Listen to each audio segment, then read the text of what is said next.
कहानी की शुरुआत में हमें पता चलता है कि भविष्य में सभी जेल्स का कंट्रोल प्राइवेट कंपनियों के पास चला जाएगा। ये कंपनियां कैदियों की जिंदगी तक खरीद लेती हैं और उनका इस्तेमाल अमीर लोगों के मनोरंजन के लिए करती हैं। इंसानी जिंदगी की कीमत पर अजीबोगरीब खेल खेले जा रहे हैं। फिल्म की शुरुआत में कुछ कैदियों को चाइना की एक ऐसी ही जेल में ले जाया गया। उन्हें एक लाइन में खड़ा करके उनके नाम और वो किस जुर्म की सजा काट रहे हैं इस बारे में पूछा गया।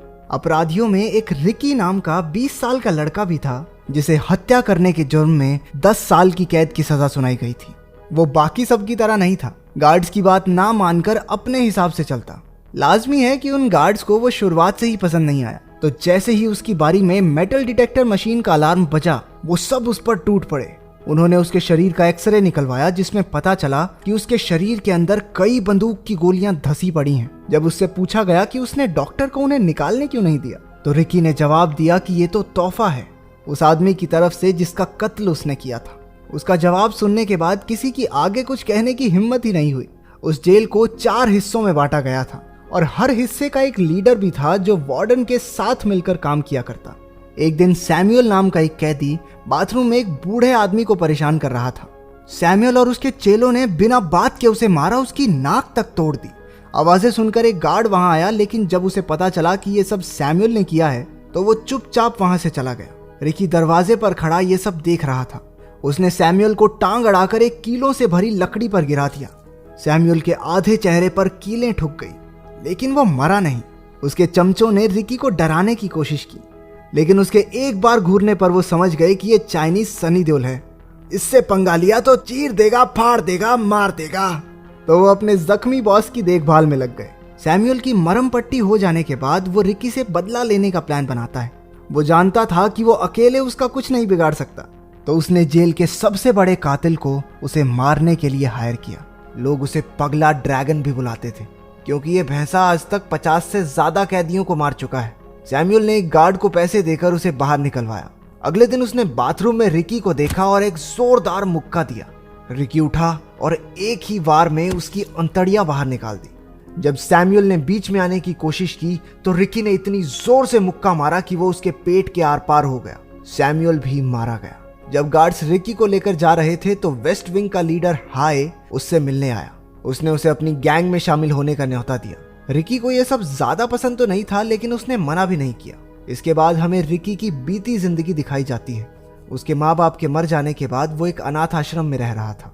एक दिन जब वो उनकी कब्र पर गया तो उसे वहां उसके चाचा मिले, जो कि एक बहुत बड़े कुंफू मास्टर हैं। उन्होंने रिकी के अंदर की प्रतिभा को पहचाना और उसे कुंफू सिखाना शुरू कर दिया। वो हर रोज कब्रिस्तान में ही प्रैक्टिस किया करते। रिकी ने ट्रेनिंग पर और ध्यान देने के लिए स्कूल तक जाना छोड़ दिया।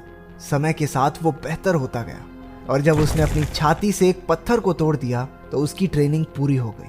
वर्तमान समय में रिकी को वार्डन के असिस्टेंट हुक के पास ले जाया गया। उसके नाम की ही तरह उसके दाएं हाथ की जगह भी एक हुक लगा हुआ था। जब गार्ड्स ने उसे बताया कि रिकी ने क्या किया है, वो गुस्से से भर गया। उसने अपना हुक रिकी के हाथ में गाड़ दिया और उससे उसकी ताकत का राज पूछा। जवाब ना देने पर हुक ने रिकी की गर्लफ्रेंड की फोटो निकाली और उसकी बेइज्जती करने लगा। उसने गुस्से में टेबल को ही तोड़ दिया और हुक को चेतावनी दी कि अगर उसे जिंदा रहना है तो अपने काम से काम रखे। लगभग 1 साल पहले रिकी की जिंदगी बहुत खुशनुमा थी। वो फेफे नाम की अपनी गर्लफ्रेंड से बेहद प्यार करता था। वो दोनों जल्द ही एक दूसरे से शादी भी करने वाले थे, लेकिन ये शायद किस्मत को मंजूर नहीं था। एक रात जब फेफे घर जा रही थी तो उसने कुछ गुंडों को स्कूल के बच्चों में अफीम बांटते हुए देखा। उन्होंने उसे देख लिया और पकड़कर अपने बॉस के पास ले गए। वो गंदी नजर से फेफे को देखता है, लेकिन फेफे किसी तरह बचकर वहां से भागी। लेकिन छत पर अंधेरे की वजह से उसे कुछ दिखाई नहीं दिया और नीचे गिरकर उसकी मौत हो गई। रिकी की पूरी दुनिया एक ही पल में उजड़ गई। वो फेफे की मौत का बदला लेने उस गैंग लीडर के पास गया। उसने रिकी पर कई गोलियां चलाई और उसे लगी भी, लेकिन फेफे को खोने के दर्द के सामने ये उसके लिए कुछ भी नहीं था। उसने एक ही मुक्के में उसका काम तमाम कर दिया, जिस वजह से उसे जेल जाना पड़ा। अगले दिन वेस्ट विंग के कैदियों ने सैमुअल के एक चमचे पर हमला कर दिया, क्योंकि सैमुअल के दम पर वो सबको बहुत परेशान करता था। अब जब उसका बॉस नहीं रहा तो वो सब उससे बदला लेना चाहते हैं। तभी हाय ने वहां आकर उन सबको रोका, लेकिन जब उसके कहने पर भी क्योंग नाम का एक कैदी नहीं रुका तो अपना दबदबा बनाए रखने के लिए उसने क्योंग को मारा और पूरी जेल के सामने एक क्रॉस पर लटका दिया। उसने सबको खुली चुनौती दी कि अगर कोई भी उसके विरुद्ध जाकर क्योंग को बचाना चाहता है तो सामने आए। वो सब अपने दोस्त को बचाना तो चाहते थे, लेकिन हाय के विरुद्ध जाने की हिम्मत किसी में नहीं थी। पर रिकी क्योंग को बचाने के लिए आया। उनके बीच भयंकर लड़ाई हुई। हाय ने एक पाउडर रिकी की आंखों में फेंक दिया ताकि उसे कुछ दिखाई ना दे। मौके का फायदा उठाकर उसने उसके दाएं हाथ की एक नस भी काट दी, जिससे रिकी का वो हाथ पैरालाइज हो गया।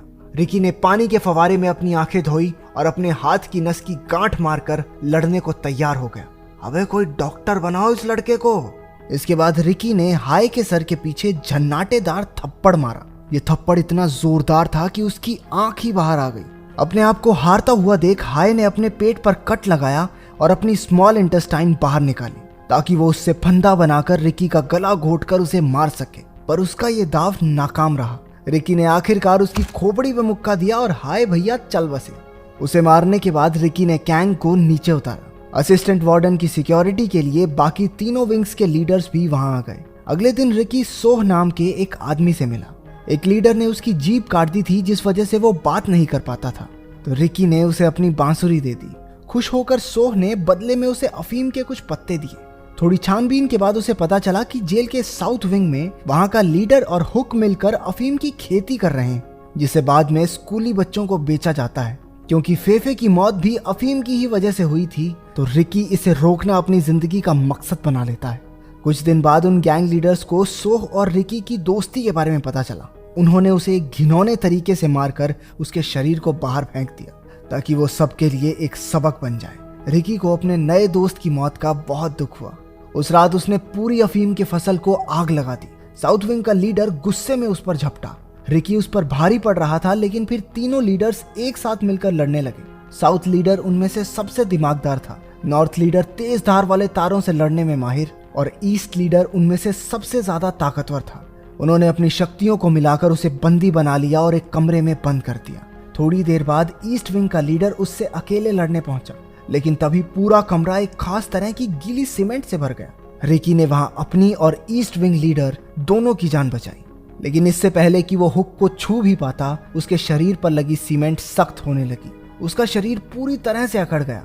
अगले दिन जेल का वार्डन अपने बिगड़ैल बेटे वोंग के साथ वापस लौटा। भारी भरकम शरीर की वजह से वोंग कारपेट पर फिसलकर गिर गया और उन जल्लादों ने इस बात पर कारपेट बिछाने वाले की जान ले ली। वार्डन जेल के कैदियों के साथ कीड़े मकोड़ों जैसा व्यवहार करता है। जब उसने अफीम की खेती में आग वाली बात सुनी तो उसका खून खौल उठा।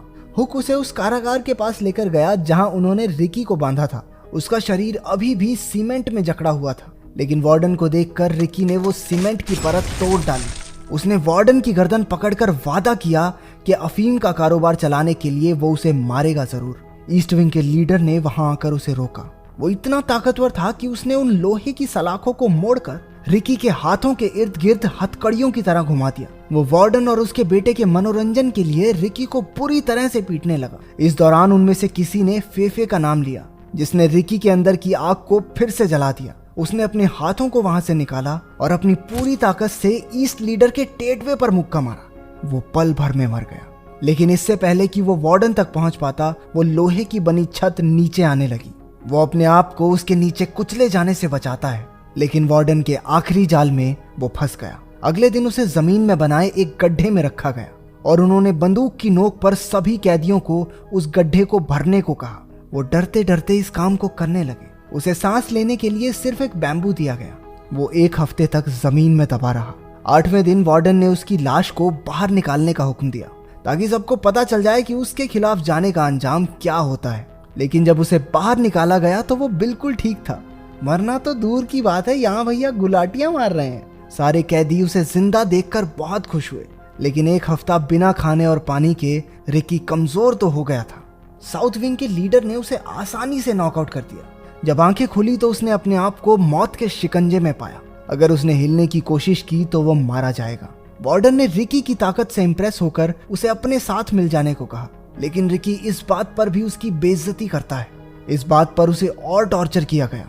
साउथ लीडर ने रिकी के मुंह में ब्लेड्स भर दिए और एक के बाद एक उसके मुंह पर मुक्के देने लगा।